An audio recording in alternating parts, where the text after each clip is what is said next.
Tottenham by now were beset by worsening financial problems. The parent company announced a £2.6 million loss. A new chairman was installed. The sale of star players was predicted. Gascoigne, the obvious target. But Spurs were now out of the Rumbelows Cup, and Gazza's presence in the FA Cup was crucial if the club were to salvage anything on the field.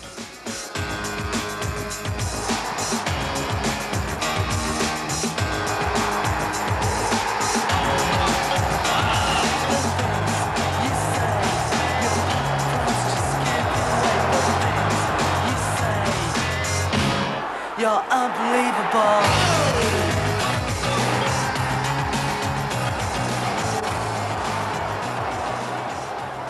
Still Allen. Good run. He's found Gascoigne. Oh, terrific. Gascoigne has made it 4-2 and scored his second. In fact, he's had a hand in all four. Elsewhere in North London, it was Sunday afternoon live for Arsenal and Leeds. Irresistible force, immovable object. Oh, it's going to come out to McAllister! And that's the best moment of the whole afternoon. Score 0-0, off to Elland Road. Leeds continue to press with Sterling. Chapman's there. It's a goal this time. It's Lee Chapman. And Leeds are now in front without a doubt. Here's Limpar for Arsenal. Merson in the middle, making ground. Still Limpar. It's a great run. It's there. And there's Limpar. Arsenal typically are right back in it at a stroke. Back to Highbury for Chapter 3 and a new twist to the thriller.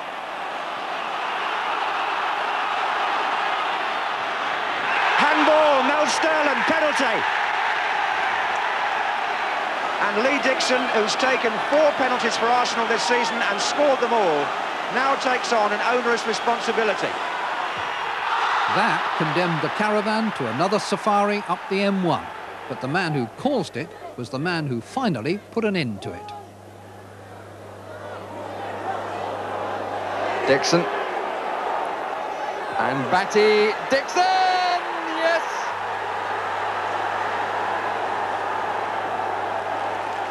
Liverpool, 2-0 up at home to Brighton, looked safe, but a penalty changed that, and then John Byrne dived in for the equaliser.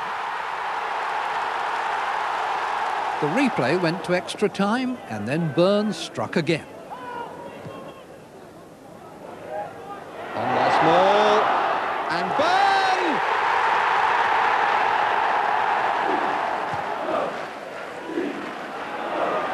Burrows, Beardsley. Rush! Yes! Liverpool dictating the match at the finish. But can they find the finish? They can! From McMahon. Merseyside's other team were drawn away to Woking, a pint pot fearing potential overflow. But in conceding ground advantage to Everton, were Woking in danger of losing dignity too? What would you class as being a success? 0-0, 1-1, a draw. I mean, that would be a big success. And what would you class as a disaster? 10. Beautiful ball in. Sharp. Sheedy!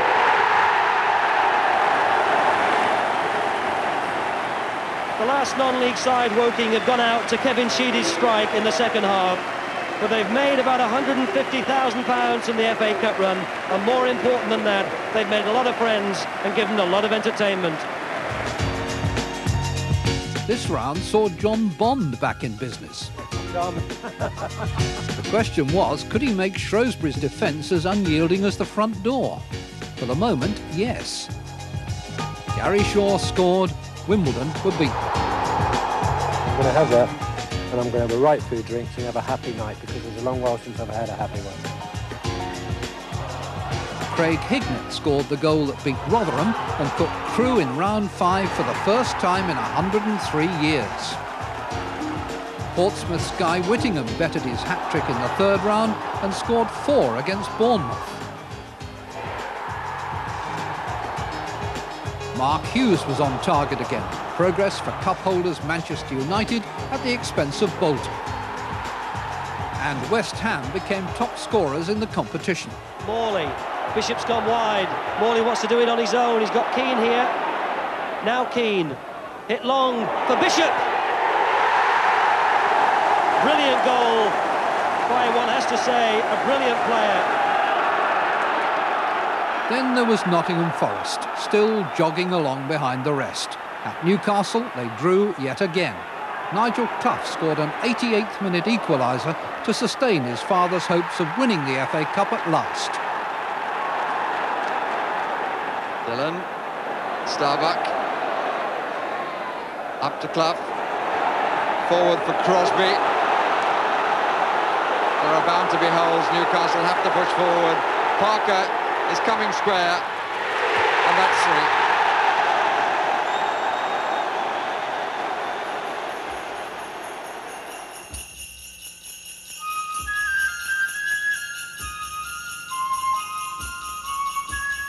3. The days preceding the 5th round brought back the snow.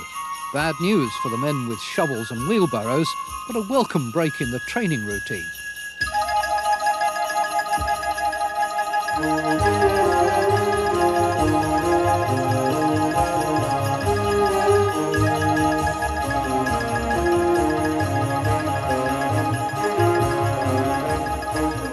Forecasts at White Hart Lane were no more encouraging.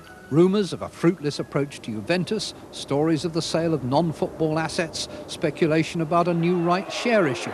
In the dugout, the man who would be king tried to concentrate on a potential booby trap at Portsmouth, and much good it did him. Terry Fenwick broke his leg in the warm-up. Pompey chimed in with the opening goal.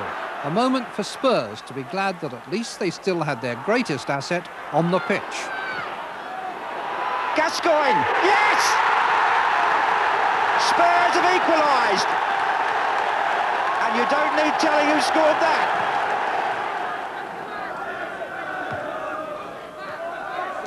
Forward by Vanden Hauwe, Gascoigne. It's still Gascoigne. It's brilliant. It's absolutely brilliant. Not so brilliant, though, for Manchester. United's Alex Ferguson took his team to Norwich. Culverhouse. Into Dale Gordon. Lee Martin got a touch and Fox has got Gordon in here. A goal for Norwich. Dale Gordon. Peter Reid was suffering too. Manchester City bounced shots off the Notts County woodwork, not to mention the Notts County goalkeeper. White's away for the first time and Paris is behind him. It's the first time the City number 7 has got forward. Fabulous save by Cherry from Mark Ward. Brilliant. How did he keep that out? Megson, blocked by Craig Short. Harper. Oh, hit the woodwork. And he's hit the post again. Niall Quinn. Well, we're standing against the goalpost here, Steve, which I'm really quite surprised that you don't take it home with you. I've just autographed it, Bob, at the back. Yeah, it saved me 2 or 3 times against Man City, but, you know, look at it, we went through and the lads deserved it.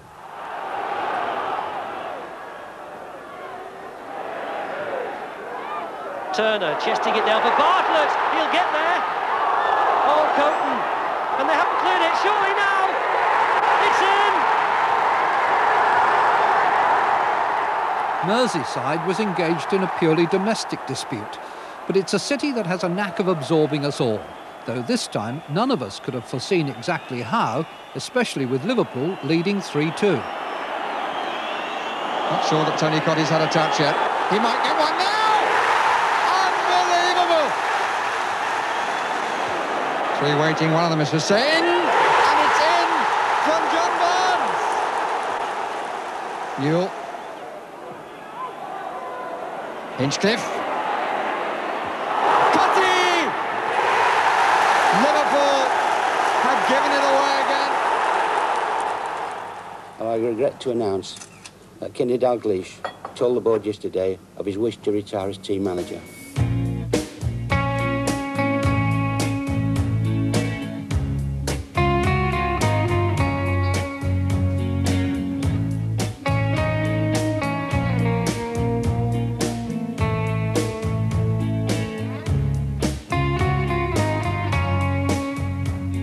bootroom heritage produced a successor. For the time being at least, Ronnie Moran took charge, only to see Liverpool lose the replay. On by Sharp and by Watson. And Keown! It's a good stop. There's a hand up in the air, and the follow-up gives Everton the lead.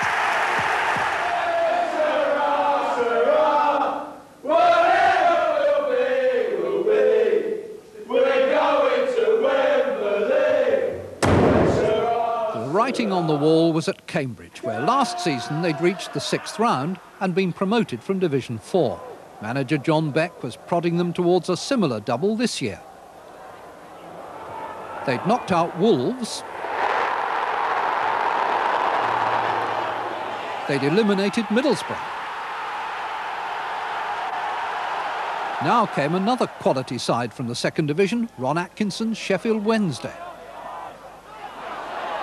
Taylor on the left foot. Oh!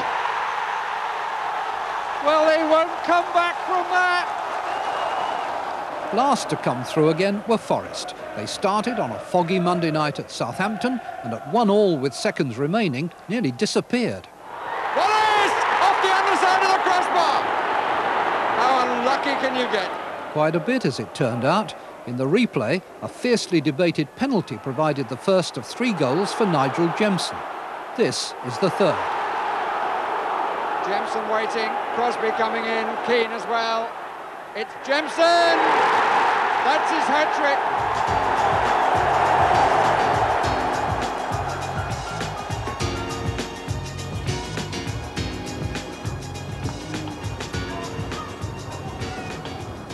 Between rounds 5 and 6, Spurs faced an angry shareholders meeting.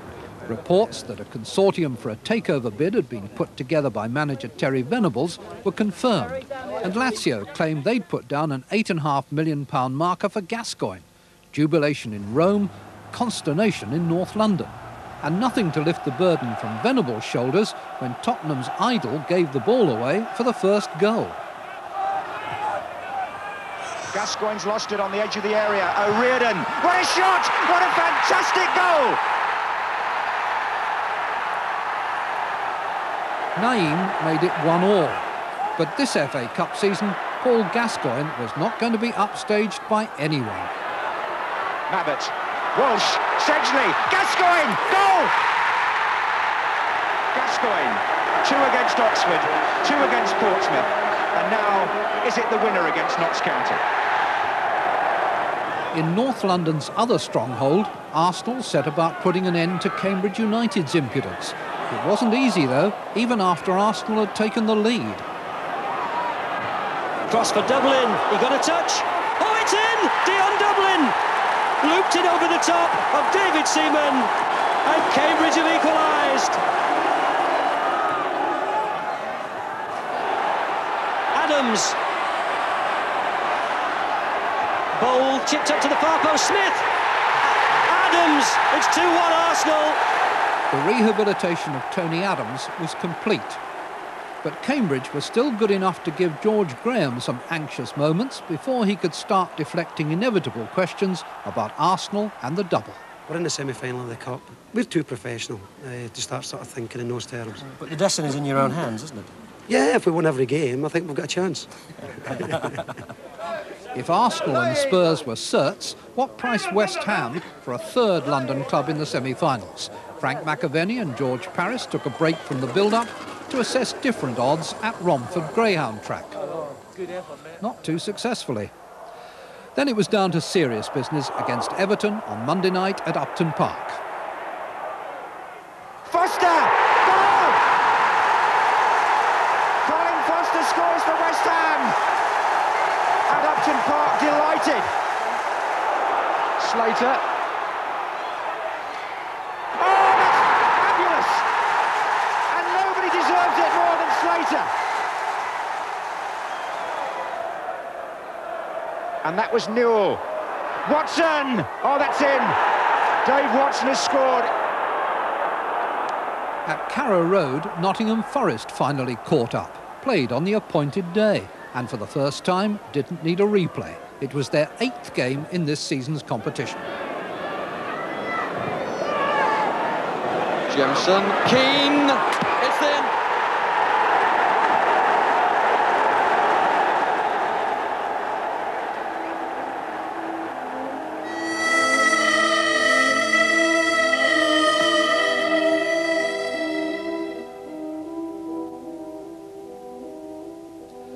The hand of fate drew Tottenham to play Arsenal. Common sense, with a nudge from the Metropolitan Police, dictated a first-ever semi-final at Wembley. Two great clubs in confrontation, a battle of wits between managers who were long-time friends, each still a fully paid-up member of the other's fan club. I admire Terry for doing what he's